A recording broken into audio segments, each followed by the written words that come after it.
Well, good morning. Oh, wow. Hello, hello from Baku, and also to you, ladies and gentlemen, joining us in these early morning hours, joining us from Central Europe, Northern America, from all over the world, or maybe from far further eastern parts. Thank you for joining and making space in your calendars.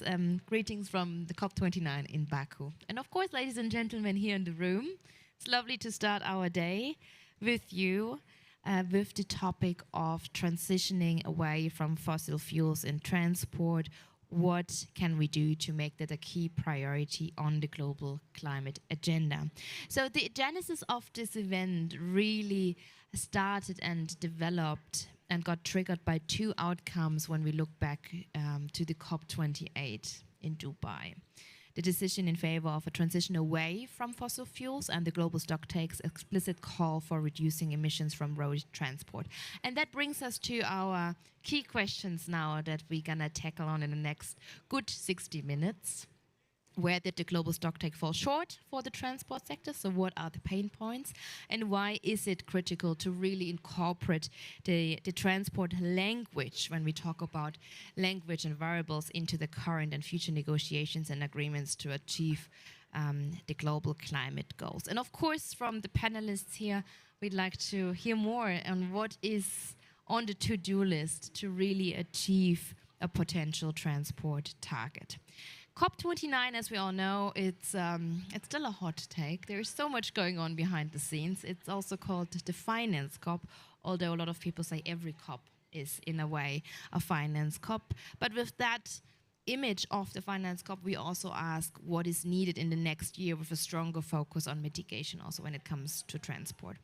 I will introduce you to my panelists in a second, but before we start, I warmly welcome the Minister of Transport of Chile, and also currently holding the presidency of the International Transport Forum, and he will give us a keynote speech on the need for ambitious climate action in transport, and he will also, of course, give us some highlights on Chile's efforts and lessons for global action. So, His Excellency Juan Carlos Munoz, the stage is all yours. Thank you.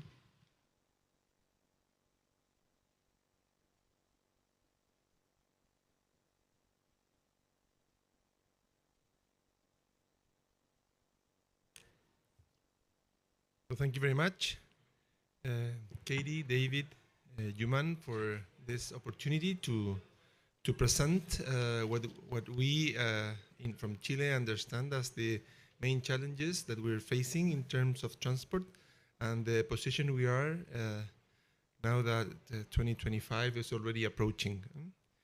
In the transport sector has become very important proportionally contributor to climate change, and in countries like ours where the energy generation industry has made its effort to turn into renewables, the transport sector has been much more difficult to transform. We all understand and can see visibly in our cities, in our transport systems, the emissions coming from all of our vehicles, and still the evolution has been, I think, slow. So the proportion of the transport sector has been growing in terms of relevance, and that's making it, of course, very urgent that we take decisive and active or clear actions towards decarbonizing the transport sector.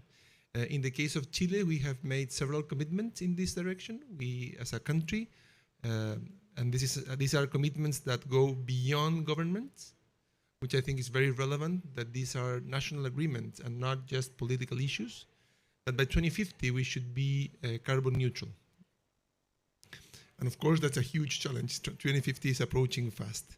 And in the case of the transport sector, we have made several intermediate commitments to reach the 2050. And for instance, by 2035, we expect every new vehicle entering the country to be zero emissions. And of course, that's very challenging. Last year, I'm very worried. Last year, we were around 1% of the vehicles were entering the country were really zero emissions. So it looked like the 100% was very, very far away. You always see China and Norway that has gone beyond 50%. That tells you a little bit that it might be feasible, but so far from what you see in the country, it was far away.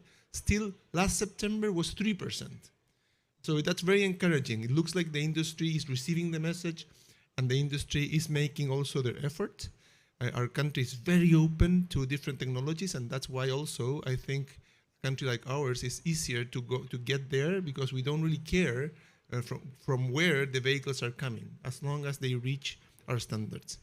By 2040, we have the goal that every bus operating in the country should be zero emissions. And we focus on buses because electromobility is more appealing from a private perspective, the longer the miles that the vehicles will be traveling per year. And of course, buses travel a lot of miles or kilometers per year, and that's why it makes more sense to put the focus there. And we have made some progress. We're very proud to see our city of Santiago with already 2,500 electric buses operating.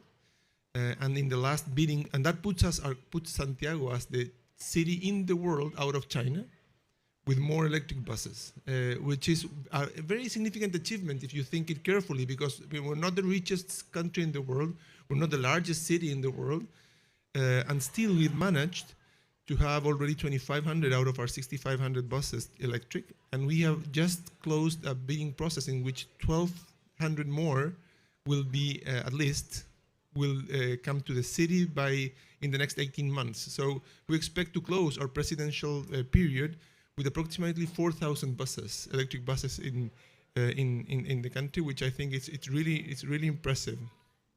And this, of course, builds on it also with the beautiful metro system we have and the suburban rail. So at the end, we're building, I think, a very interesting electric public transport system in Santiago. And part of the challenge is to bring something similar to the rest of the cities in the country, which are lying behind. Chile is a very, very centralized country where 40% of the population lives in our capital.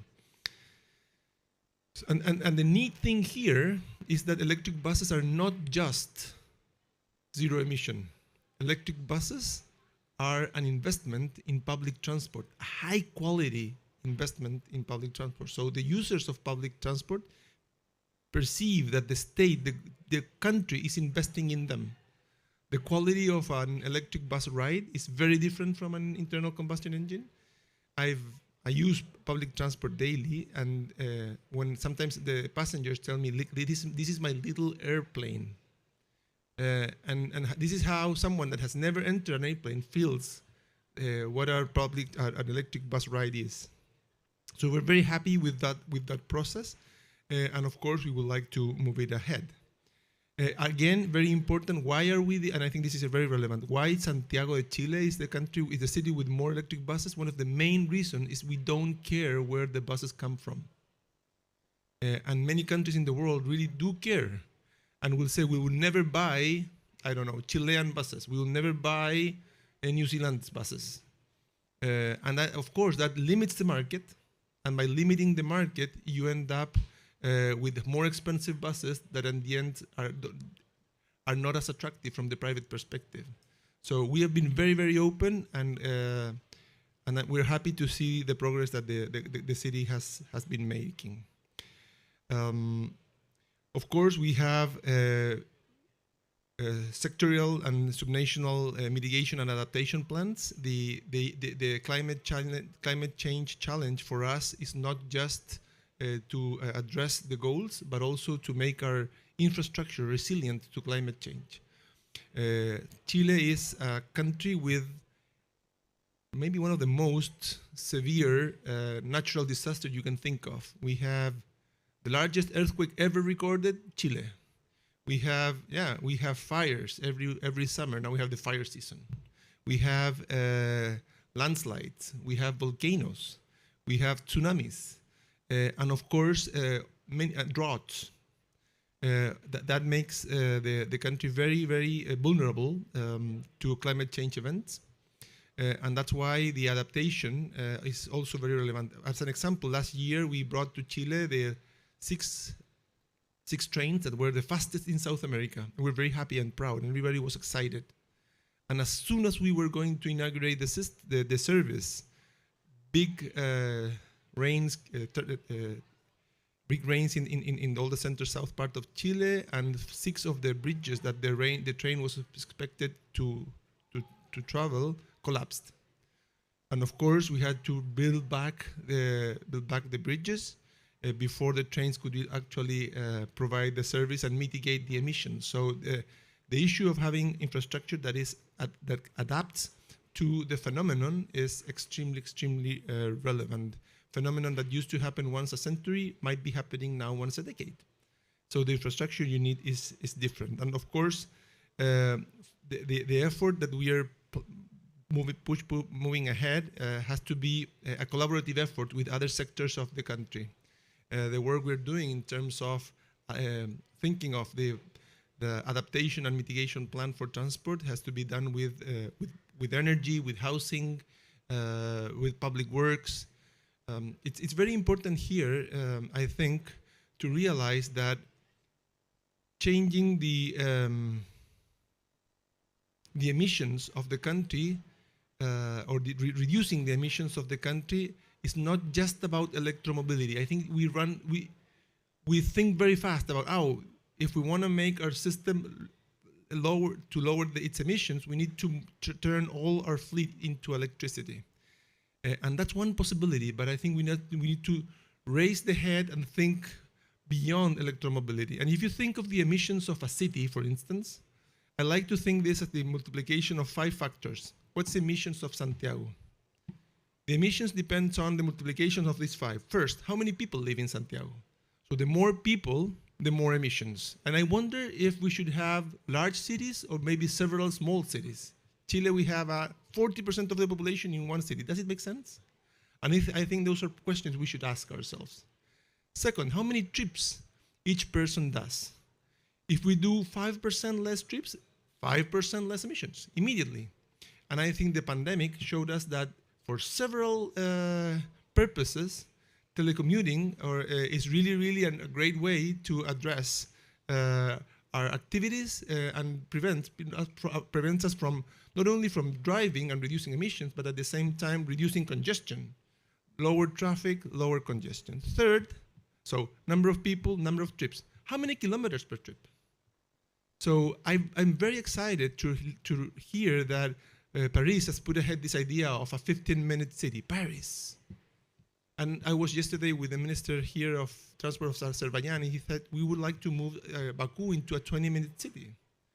And that makes a full of a difference. If we can turn cities from average trips of 25 minutes or 25 kilometers to 20 kilometers, or 25 minutes to 25 to 20 minutes, that's immediately a 20% drop in distance and a 20% drop in emissions. And not only that, your public transport system all of a sudden will have more capacity because the distance you will be moving the same number of people, but because of the lower distance, you will have better quality of service in your public transport system and much less congestion. And that takes me to the fourth issue, which is, well, how much energy do we need for each of these kilometers? So if you travel by bike, the energy you're putting there is much lower than if you travel in a car. So how much energy per passenger kilometer? That's, I think, is a very important issue. And of course, you start fostering public transport and non-motorized systems. And notice that the lower the kilometers, the more attractive public transport and biking becomes. And the fifth factor of this multiplication will be, well, how many emissions per unit of energy? And that's on the place where electromobility comes. But if you only change your vehicles into electromobility, we will be missing many other benefits that cities urgently need. So that's why we think we need to act thinking beyond electromobility. We have put ahead in Santiago, in Chile, a national public transport subsidy law. It's very important to tell that the beauty of what I mentioned of a city like Santiago with 2,500 electric buses with fare integration with a 150-kilometer metro system is only possible because we subsidize the system. This would be impossible to have if we were to fund our system only with the fares paid by the users. In the case of Santiago, for every peso paid by a user, 2 extra pesos are paid by the government and from national subsidies. And that explains why we can make the progress that we've made. And so we need to understand also subsidy not as a waste of money, but instead as an investment. The opportunities, I think, are there, and we need to keep on understanding that the system requires this kind of investment. We are working at the ITF presidency. Chile has become the president of the International Transport Forum since last May, and that puts us in a very visible position, and we would like to take this opportunity, amazing opportunity, to request or invite the national determined contributions of each of the countries to incorporate transport as in a much more aggressive way. And we have developed and we launched a few days ago a guideline from ITF for the countries to incorporate transport at the NDCs. I think that's a very interesting tool that will help countries to on how we should incorporate transport, at the same time to have common standards and benchmarks among countries.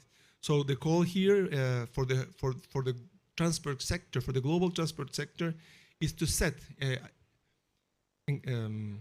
challenging targets for 2050, and of course to incorporate them in the NDCs in this next year, 2025, in the around the transport sector commitment in each of the documents.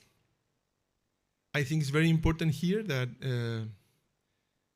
that Chile is doing its part, that we're incorporating them in our NDC, that we would like to in some way lead to by example or lead by doing our part to incorporating and reducing the emissions that Chile is creating from the transport sector, incorporating a much larger electric system in the country, even though it's much costly.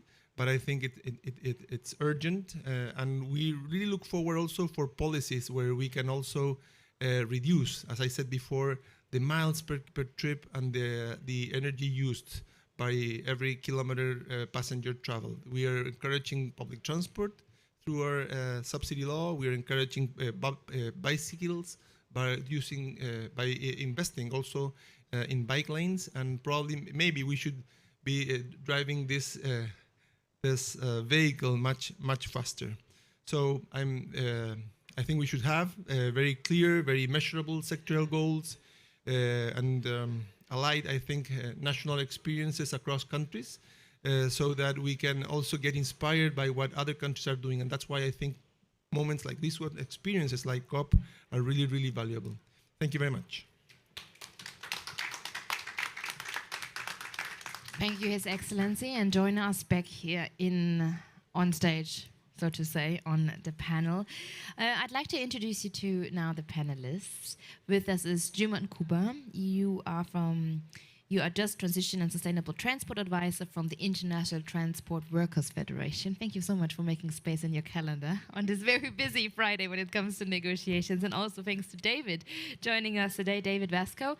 You're the director of WRI's International Climate Initiative, bringing in the think tank perspective, but also, of course, reflecting with us on the previous and the last days here at COP29, coming from the World Resources Institute. And of course, His Excellency is also joining us back in the panel, Juan Carlos Muniz, Minister, yes.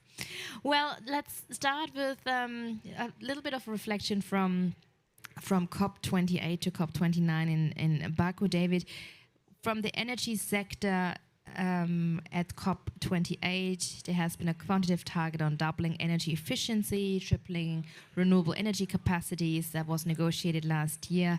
And now looking, because of course the energy sector is one sector and we're talking here about the transport sector. In general, what can the transport sector, or what could the transport sector learn from this process from last year? Yeah, thank you. Well, last year's outcome at COP28 was principally focused around the global stocktake outcome. And as part of that outcome, which is meant to inform NDCs, countries agreed to some key indicators, metrics for how they would proceed in energy. Those were principally in the power sector or related to the power sector. So the tripling of renewable energy and the doubling of energy efficiency were the metrics that I think stood out most in the global stocktake outcome. There was language, as you mentioned, on transport, but it was much more qualitative language around reducing emissions from the transport sector. And although it was quite important to have that there, and we had strongly recommended to a number of parties that that would be a critical element, it was not put in any metrics. There were no benchmarks set for that transport outcome. So I think one of the takeaways is really that we need to start seeing metrics like that become globally known and globally accepted for transport.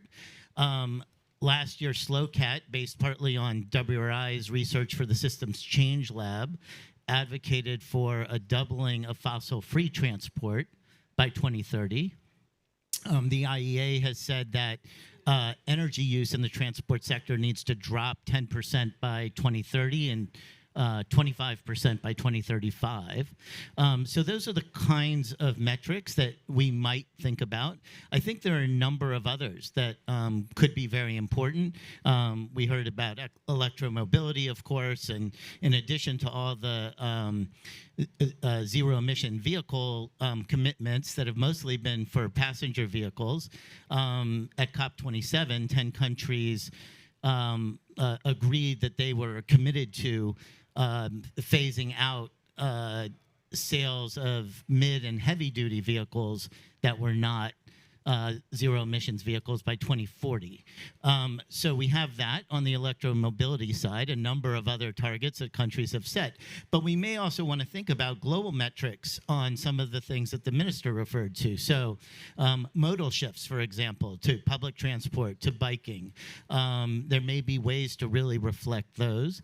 And of course, emissions is a consideration as well. And thinking about how we might have global metrics around reducing emissions from the transport sector. Now, of course, all of that, those are global, or at least the ones we saw from the stocktake are global in nature. And the question is, how do you translate them into national level targets as well?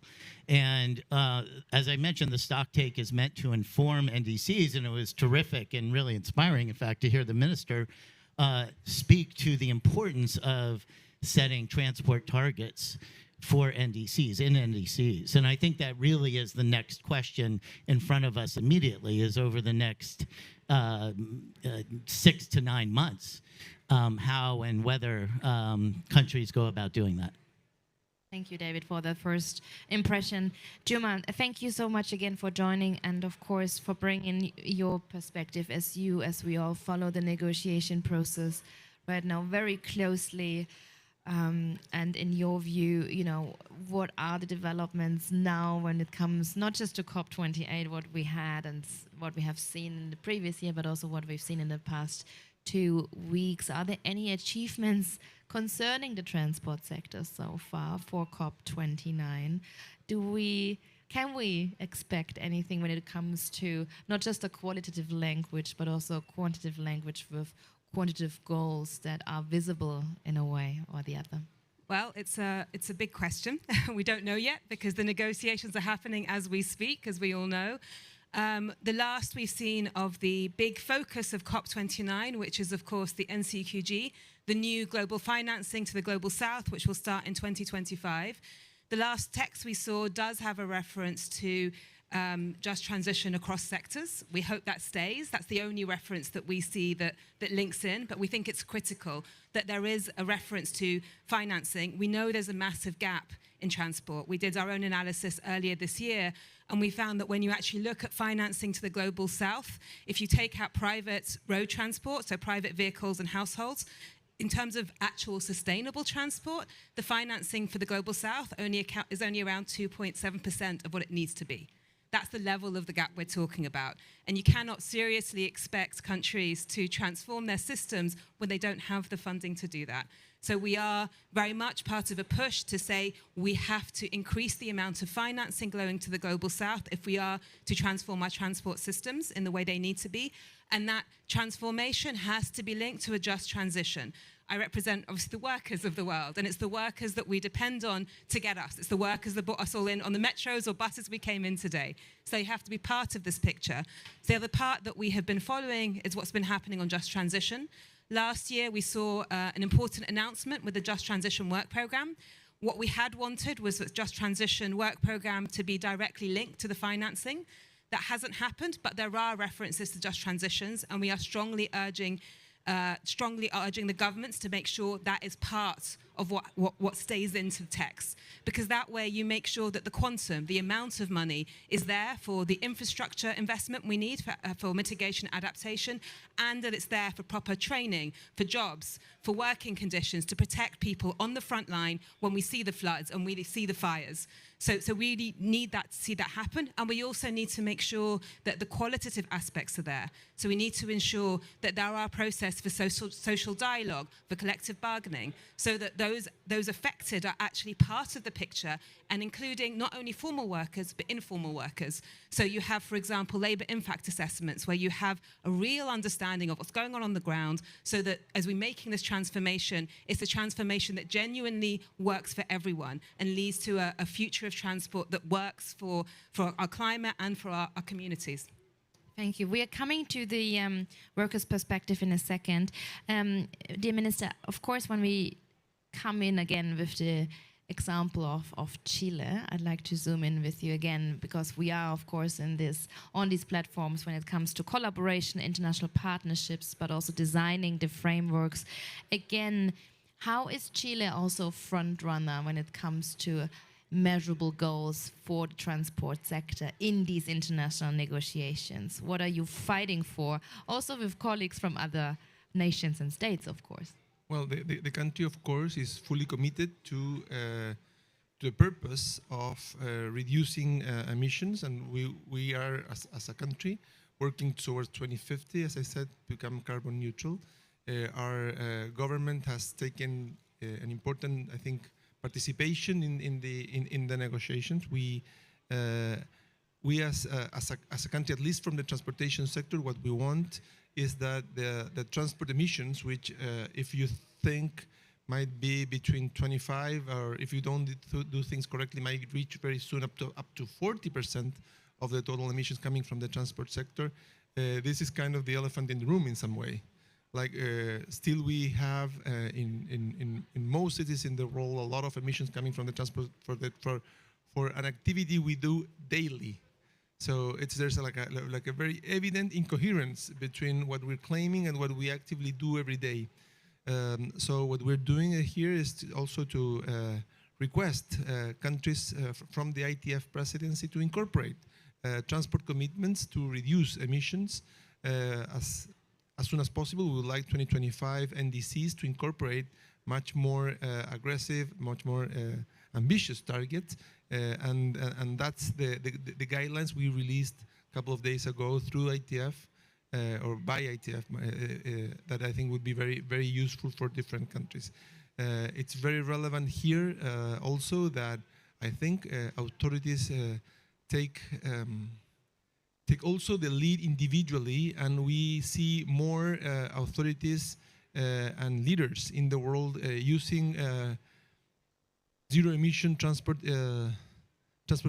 vehicles themselves. I think that it's very important to not only, and I hope that happens not only by changing the internal combustion engines to electric vehicles, but also to see more authorities biking and more authorities at the tube or at the bus. I think that's the way we will make public transport and zero-emission vehicles more attractive,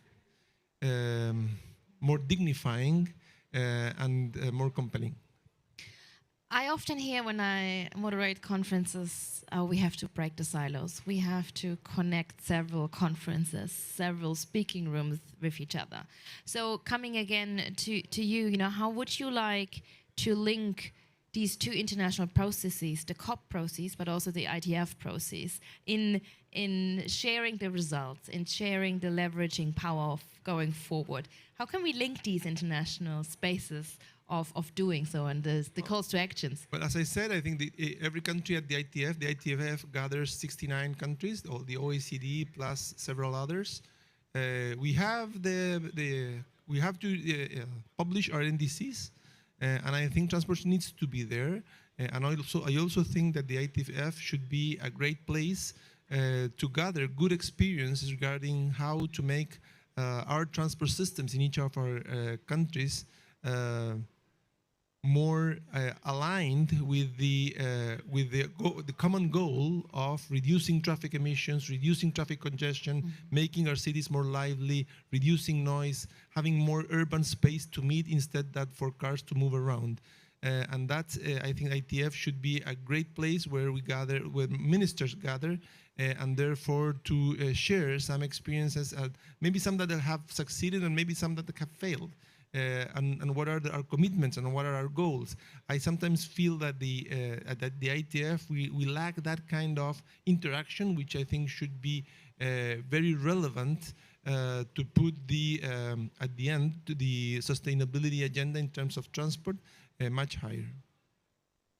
As we also all know, negotiations are so often political processes and political results in a way. So to support, and David, that's why I come towards your expertise, to support these processes with data and with facts and figures to back up potential targets in the transport sector. What do we still need? Well, I think it's interesting looking back to last year. I think the IEA was very much at the forefront of pushing for a set of targets on renewable energy and energy efficiency.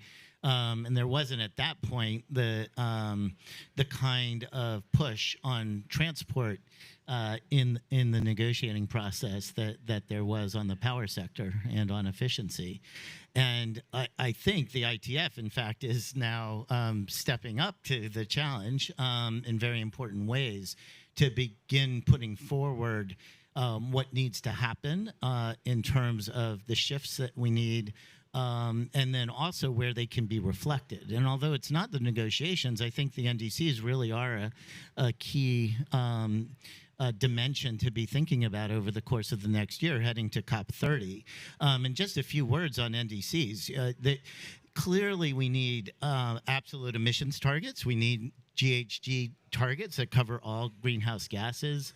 So those top lines are really important, but we're also at a point where we need NDCs to really motivate and mobilize the kind of concrete action, the kind of implementation that we're going to need to see in order to reach those top line targets. And so having the NDCs reflect what needs to happen in the transport sector, for example, in very clear ways with targets, as well as with measures that can be spelled out, is going to be very important. Without that, I think in a lot of contexts, the top line target will be somewhat fuzzy, if you will, in the sense that it is critically important to have that emissions trajectory that's going to be set, but we also need to know how exactly we're going to get there. So I would say truly in the next, over the course of the next year to COP30, that's where a great deal of our attention should be placed.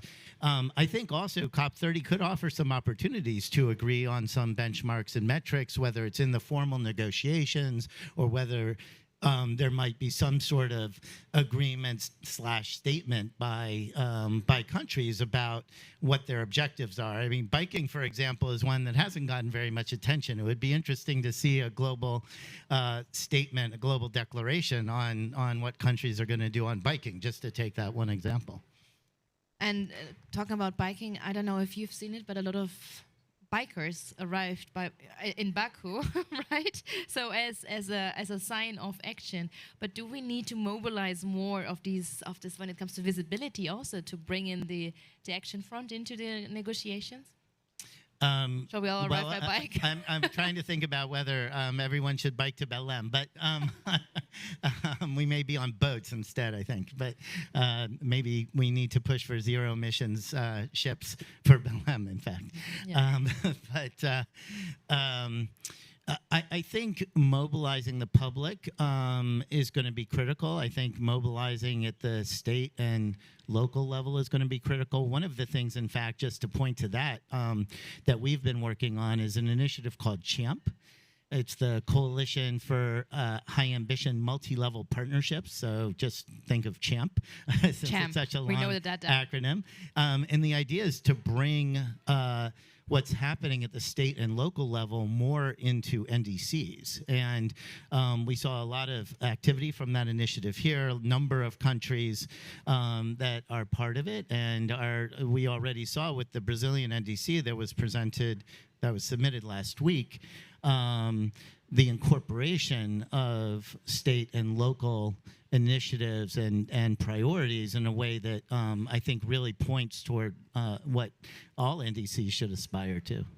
Thank you, David. Juman, that brings us, of course, to what you mentioned earlier, mobilizing also the social aspects when it comes to the transport sector. What is on your list as Stiller to do? You know, how do we incorporate? How do we bring the communities forward? How do we mobilize more the social aspect for not just a just energy transition, but also for a just transport transition? You mentioned a few points, but again, what are the pain points so far that are so often forgotten when we talk on the international levels? So, I mean, you talked earlier about silos and breaking silos, and I think within the transport community, there has been some progress, which is positive. And actually, the minister spoke to the ITF template, and it was very positive that we were able to engage in that. So there is good language on just transition based on the experiences on the ground. There's also a specific template for informal transport workers, popular transport workers, as they're sometimes called, which also is an important piece. So that's critical. We've also seen some progress. We're seeing parts of the sector learning from other parts of the sector. So within the maritime sector, for example, there's a Maritime Just Transition Task Force, which brings together international organizations, employers, and transport workers together to look at the future. And they've been making some important progress, for example, looking at reskilling, developing a new curriculum, which has been submitted to the International Labour Organization as a new global way forward. And that's already starting to be looked at, used by the Singapore authorities, which is important. We're also seeing, I think the ITF earlier this year produced a piece on aviation, where they're looking at replicating that same structure for aviation. But for us, we're also keen to see how can we bring everything together. So what we really want to see is the overall plans that bring together all forms of transport in one place so that you can look at how they all work together. Because so much of what we're talking about is integrating the different pieces, integrating the different forms of transport so that supply chains work, so that people can get where they need to go in a low emissions way and also in a way that's not based on exploitation. So that's what we're trying to do, and that it means a sort of an overall plan which we'd want to see within NDCs linked to climate financing and just transition. And going to how you bring people in, that's how you bring people in. Like, what do you see on the ground? People worry about their jobs. People see that they're impacted by floods, for example. They need to know that what we're talking about is relevant to what they're facing, and that's how we do that. So we're really happy to be here, happy to kind of progress this conversation in this space. Jim, no, stay with the microphone. No, I have more questions to come here. Don't run away. No. Because when I reflected on your speech that you delivered at COP29. Oh, yeah. Yeah. You delivered the closing statement for trade unions. In incorporating the workers' rights into climate discussions, we are, of course, curious what happened in the last 365 days, but also what is the title of this year's speech then? Okay. So I don't remember very much about that speech. It was at 11. We'd been up all night. much like this year's probably going to be. That speech was coming from a place of frustration. We had been in many negotiations, and workers just almost didn't exist. It was quite incredible to talk about it. It was horrifying. I mean, to come into speech, a negotiation after negotiation, and speech after speech, and people act as if all the people around us who get us, who allow our world to function, aren't even mentioned. I felt sick, honestly. I think since then, we still got a long way to go, but we have seen movements. We are, as I said, we're now seeing more progress with the worker groups, for example, being more referenced by few of the negotiating parties. Not enough. We need to see more. Far too many parties act as if somehow things happen magically with no people, and that's not true. But we are seeing progress. And like I said, last year we had the Just Transition Work Programme. That was an important step forward. We are concerned that there's been a move backwards, that the progress that was being made last year is being undone. So we are strongly urging that we don't do that. Instead, we keep moving forward, we keep progressing, we keep building. And we need to see what happens out of this COP. It's all to play for. And then the big thing is, what do we do going into COP30? We know COP30 is going to be very different. There's going to be a much bigger focus on the people aspect, on rightly forests and indigenous peoples, but also wider social justice. And so it's really important that as we look towards that, we really make sure that the negotiations, the people sitting in these rooms, are actually connecting to the real life and what we're seeing on the ground. And we hope that we can be part of that. We brought trade unions from Brazil. 3 of them joined us here to be part of this. We have our colleagues from South Africa here. We have many other colleagues who are able to come in and help explain what's actually happening, what's really going on. And we really want to make sure that those voices translate to the negotiations. Otherwise, you end up with something that doesn't mean anything to anyone. And that's what we're trying to change. So title of this year's speech? Depends on what happens today. Either it's success or it's failure. But I think if we want a title of finance for everyone, just anyone who's talking to the parties, get them to do a deal that works for people. That's all. That has money in it and is linked to just transition and is linked to sectors. Thank you. Thank you. Minister Munoz, I don't ask you for the title of your speech now, but to bring everything what we are debating in these political spheres to the people, right, and to combine these levels, and to make it not just a just energy transition, but also a just transport transition. You're very passionate about that. We've heard that. How do you link in Chile the communities, the vulnerable groups, the people to that, to these big transitions, to these big changes? Because from psychology coming, people are afraid of changes so often sometimes. They want to hold on to things. So now to create changes and transformation, how do you make it just in Chile? Well, I think that the efforts we're making in turning our public transport towards a more attractive public transport is something people really want to hear. I mean, these are not bad news. It's great that we can make our public transport electric, that we can have a smooth ride, that it's not noisy, that we can have less by adding more people to use public transport, or by having more bike lanes to make it safer. So in that sense, I feel that the path we're walking is very attractive for people. I think the main issue here is, how do we convince people that is stuck to their cars to do otherwise? So that is probably the difficult part of addressing the community. People that feel that they have the right to use the car, they have worked so hard to buy it, and they expect to use it daily. And we know that that's not good for the community, that's not good as a society, and that's not good for the environment. So that's where I think we need to work hard in terms of convincing and making the sustainable transport system an attractive one that is dignifying, one that where people are not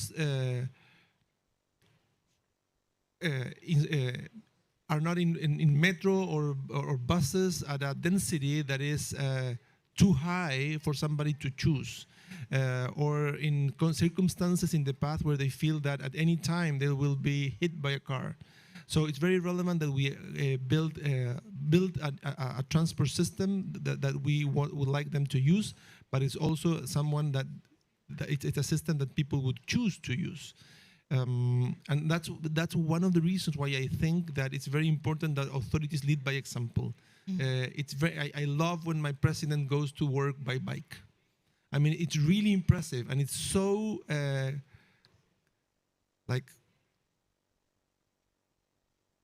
unexpected in some way. It's like contradictory even. Why would the president bike to work? and our president go on bike to work.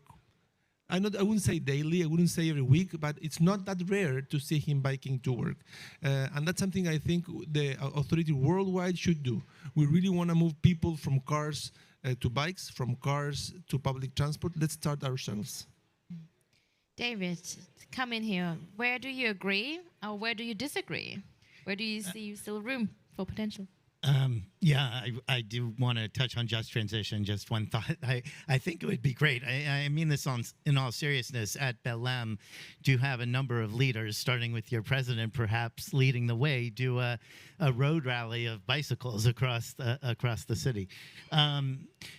So we've been working on some dimensions of just transition in the transport sector, and I think what we're doing points out how many dimensions there are and how wide the spectrum of issues are that need to and can be addressed. So we've been in India and the United States looking at the manufacturing process for electric vehicles, so not to be too electromobility centric, but we have been looking at the manufacturing process. And one of the things that hasn't gotten a lot of attention has to do with what will happen with employment with parts suppliers in the sector. And because electric vehicles have such a different nature in terms of the types of parts that go into them, there are many parts suppliers and their workers who are going to be significantly affected potentially by the shift to electric vehicles. And so we've been looking at and working to address the way in which the parts suppliers themselves, often small and medium-sized enterprises, and their workers need to be able to move into this new economy, to be able to retool factories, have reskilling, and so forth. So that's one end of the spectrum. The other end that we've been working on, principally in the U.S., but I think we're going to scale it to other countries as well, is on school buses. And so we've been pursuing an electric school bus initiative that's been focused on low-income communities. And one of the things that you see with school buses, with diesel school buses, combustion engine buses, is that the pollution levels from them that the children, in fact, are subject to is quite high. And so what we've been doing is trying to build out electric school buses in low-income communities as a way to, in a sense, provide a just transition for those communities. So I think that speaks to the range and multiple dimensions that we will have to think about just transition in. But diving into that topic, because here, as I mentioned before, COP29 is the finance COP, and the question also often comes up, where will the money come from? Because the public households, they're very short in public money, so a lot of responsibilities get pushed towards the private sector, the business sector. So making the transport sector and a sustainable transport sector a business case to leverage more funding, how important is that to be successful in driving forward faster to make a business case out of that? Well, I think that is one of the big challenges, and we've seen with renewable energy the way in which it's become a business opportunity, an economic opportunity. I think one of the challenges with transport, and it would be great to hear the minister's thoughts on this, is that if you take public transport as an example, we're also going to need to see significant public finance. And I think that is one of the questions underlying this COP is how do you go about doing two things at once? How do you increase the public finance that's necessary, and then also how do you mobilize private finance using that? And having those two dimensions work in tandem, I think, will be critical. German, and then of course we'd like to hear how you've done it, Minister. I just want to add one thing on the flip side of that. So if you look at the Pakistan floods, which is one of the big examples everyone talks about, it's part of what led to the loss and damage facility. We did an analysis of the floods, again, with our trade unions in the country. What we found was that the hardest hit sector in the whole, across every sector in the country, was the rail sector. Rail. And the reason it was so hard hit was because years of underinvestment in rail. And so because of that, it was much harder hit than it should have been, which was devastating, obviously, for an important sector for all kinds of transportation, But there were also additional elements of that even the official assessment hadn't captured. So, for example, lots of people ended up losing their livelihoods. People's salaries were unpaid for 8 months plus. People who died, the families didn't receive the compensation so that they could survive. People who had pensions, the pensions weren't being paid. All the informal workers who rely on the rail system also lost that. That leads to massive civil unrest. So you have both the cost to the economy and the social costs that are, and then linked to that, there's also issues around the clampdown on civil society and on trade unions, and all of those things are just a cocktail for disaster, frankly. And so we need to understand that, yes, we need to have a conversation about money, but the conversation has to be realistic, because if you don't put the money in, the bill down the road is not one I think any of us are prepared to pay. So. No pressure, of course. But talking about money and finance and how to find the money that is needed for these investments, and you mentioned so many good examples and ideas and perspectives and your passion. So, but how do you finance that? Well, as I mentioned minutes ago, this kind of transformation cannot be possible if it's funded only by fares that people can pay, at least in the middle low-income countries. The quality that is needed, the investment that is needed, require a subsidy that is very significant that the developed countries usually incorporate. So the issue here is that our developing countries should understand that that's a very important investment. Subsidizing public transport is not money that is spent to waste, but instead it's a social investment in making our environment and our cities much more sustainable.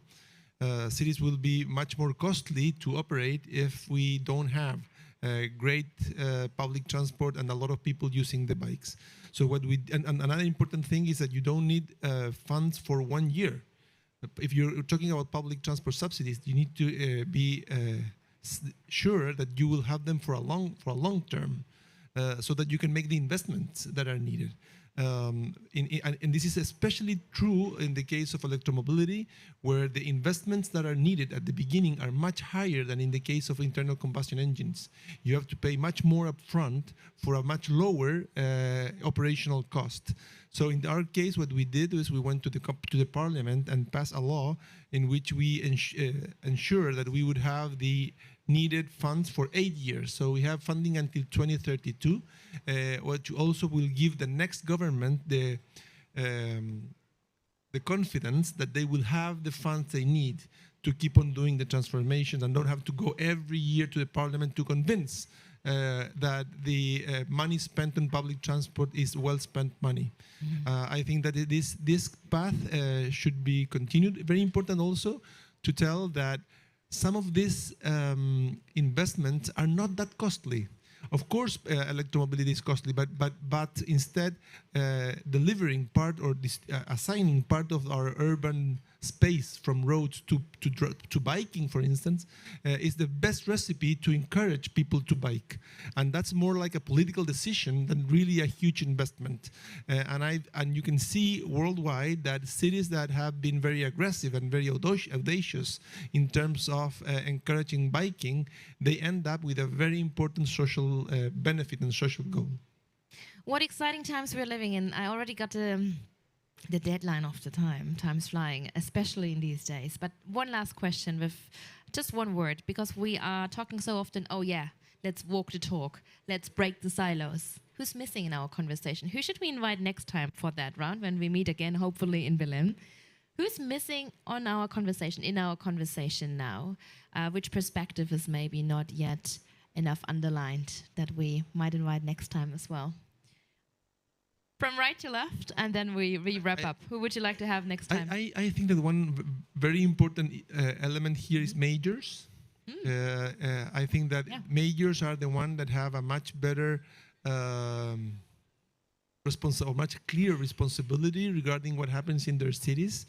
In some countries, the the regulatory framework allow them to be much more aggressive and happy and fast to implement. Like I was impressed how, for instance, Baku could go faster in terms of implementing bike lanes that so far few people are using. But I'm sure that if they keep on this track, eventually they will build, they will see the bikers they expect in a country, in a city that is very car dependent.